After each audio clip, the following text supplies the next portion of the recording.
এই যে দু বাচ্চার পরেও আমার এত ঝলমলে দেখতে লাগে, এই রূপেই তো আমি কাঞ্চনকে ভাসিয়েছি। এটা খুব একটা মিথ্যে কথা বলি না, এবং এই কথাটা মিথ্যে না। আমি শ্রীময়ীর সাথে কোনো কথা বলবো না, একটা মা অপমান। কাঞ্চনকে রূপের জালে ফাঁসিয়ে পিঙ্কির সংসার ভেঙেছে, এবার নিজের মুখে স্বীকার করলো শ্রীময়ী। হ্যাঁ ভিউয়ার্স, কেউ বলে ডাইনি, কেউ বলে কাল নাগিনী। পিঙ্কির সংসার ভেঙে কাঞ্চনকে বিয়ের পর খলনায়িকা বনে গিয়েছে পর্দার শ্রীময়ী। দু বাচ্চার মা কেউ বলবে না, এই রূপের জন্যই তো কাঞ্চন ফেসেছিল, প্রেমে পড়েছিল।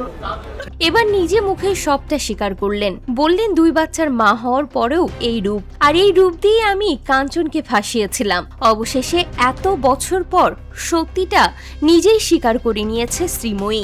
এর আগে কাঞ্চনের দ্বিতীয় স্ত্রী পিঙ্কি কাঁদতে কাঁদতে অনেকবার বলেছিল শ্রীময়ী কাঞ্চনকে ফাঁসিয়ে বিয়ে করেছে, পরকীয়া প্রেম করে বিয়ে করেছে।